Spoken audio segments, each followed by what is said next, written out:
Good morning, everybody.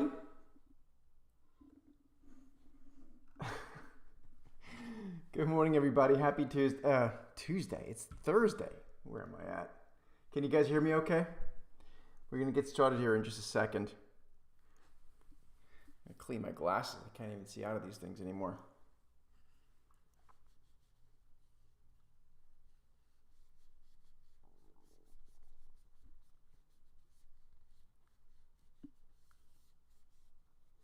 Good morning, good morning. Yep, we'll get started. Another rip-roaring rally for the stock market this morning. They just want to get it to 6,000, the S&Ps. That's pretty much what's happening here, I think. Cool. All right. Good morning, everybody. This is our Set the Market Morning Show. If you're here for the first time, 10 to 15 minutes of the top things that are on our mind, or my sort of on my notepad here, my notebook. Please do hit the subscribe button and the thumbs up, because that way you are going to be alerted to these morning shows in real time, and of course of new podcasts and live streams that we do. So that's that. All right, let's look at the charts. Let's look at a couple things that are happening here. First of all, the equity market this morning, just in case you're not yet aware of this, let me show you. The futures are up. I'm trying to see how I could show you this. Here, I'll show it to you like this. Here. Let's do futures. I'll show it to you like this. Morgan Stanley is going to be something we're watching today very closely. So futures up basically another 60 basis points for the S&P, and up another more than 1% now for the NASDAQ. They are really chasing this. They really want to get this whole thing to 6,000. For the S&P 500, just so you know, the 6,000 mark from yesterday's close is really not very far. I mean, it's literally, what is that, 2.7%. So from here, it's another 2%. Can they get there today? We'll see. Tomorrow is options expiration day for the month of October. It doesn't matter until it matters, right? As I like to say, and we always have the risk of sort of the bid disappearing. The other thing, the risk of, right? It's not my call here necessarily, because things bubble higher until they don't. One thing to keep in mind that this morning on my call with JB, one of our analysts, we talked about this sort of analogy quite similar to what we had before Brexit.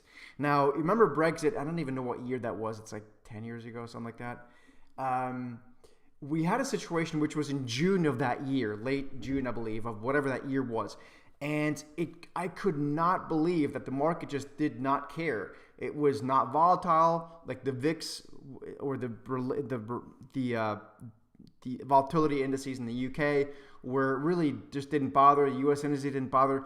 But all of a sudden, within 2 to 3 weeks before Brexit votes, things started changing, and it wasn't crazy volatile. It wasn't like, VIX at 80, but things all of a sudden started to change. And so I wonder if, just because this election is so close here in the US, I wonder if because of that, the markets, and of course because of the liquidity that we keep talking about that's coming into the market, if because of that, we haven't seen any bump. In fact, again, the S&P's at new all-time highs this morning. But I still think that's very likely to change, to start to come to fruition. Now, for those of you guys who are subscribers of Inner Circle and other of our services, our roadmap has been that we would see some volatility in the first half of October, and then we would buy that dip. That has not worked out at all. In fact, everything's just shooting higher, which is why we like the higher inflation for longer story, because that's not very much correlated to what the machines do when they just buy the S&P every day on a new semiconductor headline, which is once again the case today, by the way. So we have a new roadmap there. I'm going to reveal that in the Inner Circle member session on Tuesday, most likely. I think we have to be aware that this traditional seasonality this year has completely not worked, at least not yet. And in a traditional year, we should start to see a bid reoccur in the market, more or less now, after a pullback. We haven't had any pullback, and the bid continues. So I think we have a different playbook this year, and it has to do with A, the global liquidity in the markets coming back in, and number two, because of this very close election. And thirdly, we have to keep in mind, I mentioned this a lot, machines are making all the decisions now. The machines don't care until stuff matters. All of a sudden a headline comes that really matters. They're programmed to not care. I don't know what that headline is. At some point there will be one, right? That is going to resonate with people. But until there is one, there isn't one. And also keep in mind, semiconductors are such a big part of the S&P 500. So with the Taiwan semiconductor news overnight, it's going to push stocks higher just because of the heavy weighting it is. That's just math, right? So I think that's the other thing to keep in mind. All right, let's go through the top three things. First of all, I wanted to just quickly, again, kind of point out where we're at in the markets. We're going to have two really nice up gaps this morning in the S&P and the NASDAQ, and we're going to be looking to do a trade in those two in the Inner Circle chat room and the Gap chat room starting at basically when the market opens here this morning. So if you're a member there, please make sure you join us there. Now, let's have a look at a couple of stocks that I'm watching very closely. I want to have a look at Morgan Stanley. And Morgan Stanley, this is a more tactical near-term call. This is our Vertical X Pro indicator. Morgan Stanley is now at a point after yet another big rally yesterday, up 6.5%, where the stock is just getting, according to the indicator, is now on alert of getting very overbought. That does not mean we expect the stock to collapse. It just means that the rate of change is likely exhausted. And so what we are seeing here is a situation where not only is the stock, through very simple, doodling kind of analysis, is breaking above this sort of upward trend, which would say that it's going to get overbought, but really through a little bit more actual math, through the lens of our Vertical X Pro indicator, is getting very overbought. And you can see last time that happened, the stock then over the course of a number of weeks ended up pulling back about 10%. So that's what's going on. That's one that I'm looking at very closely. The second stock I'm going to be watching here beside the indices is United Airlines. You can see once again the Vertical X Pro indicator just nailing this one here. It got oversold in August, and then it rallied 100% almost, and now it's overbought, like very overbought. And so that'll be one I'll be watching as well. If you're a Vertical X Pro member, I've already alerted you guys to that yesterday. The second thing I want to quickly go through is the Russell 2000 IWM. The Russell 2000, let me show you this on the regular chart. The Russell 2000 to me really has to be breaking out here on a weekly closing basis, which it has not yet done. I keep mentioning this, right? So on a weekly closing basis, which is tomorrow, I want to see the Russell 2000 break out in order to see this momentum actually stick a landing. But it looks good. I mentioned it yesterday to clients as well. It does look good. It looks promising that we could see some upside here. Again, I have my concerns around the election. I think that we have such a close race that we could see a situation where we may not know the results right away of whoever wins, and that could be an issue for the market. But again, the stock market doesn't care, and it cares even less these days because of all the machines doing their thing.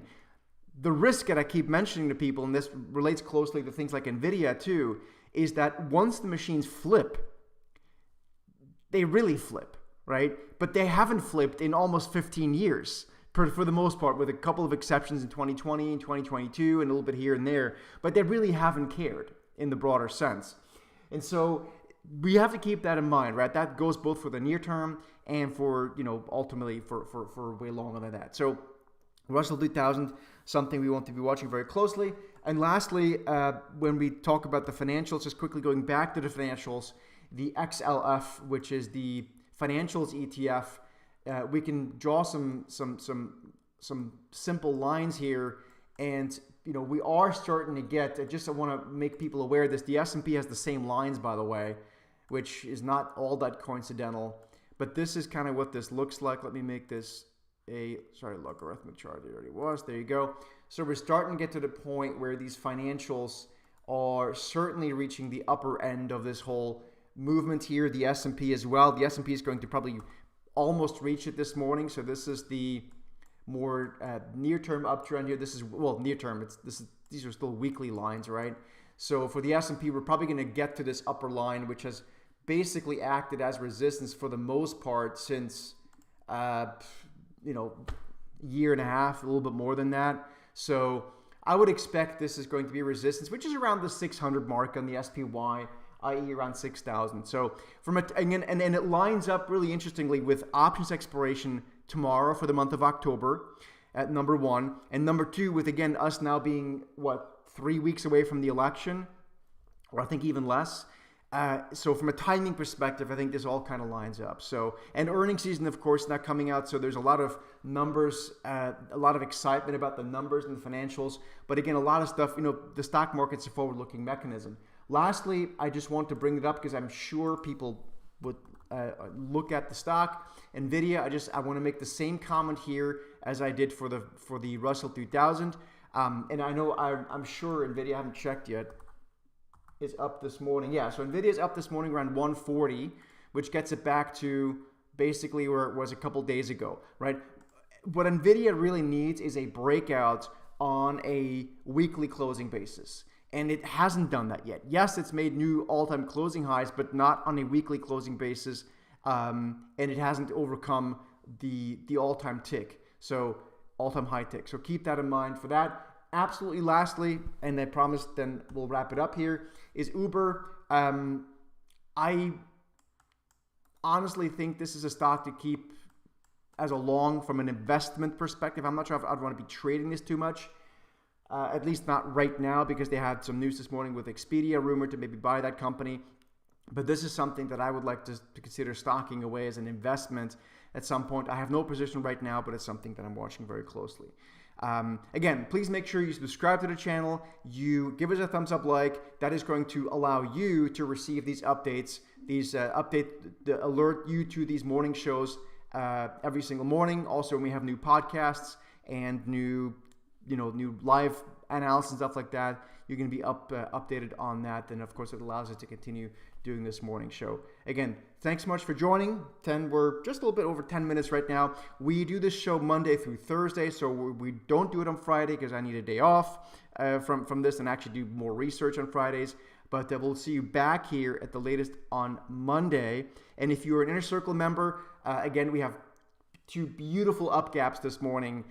We're going to be looking to trade those in the Inner Circle chat room. And if you're in the boot camp, that we have day 3 today, make sure you join us today at 11 o'clock. I'm going to be giving you the next mock portfolio for the inflation story so we can make money from inflation as opposed to getting punished. Thanks so much for joining. Have a great rest of your Thursday, Friday, and we'll see you back here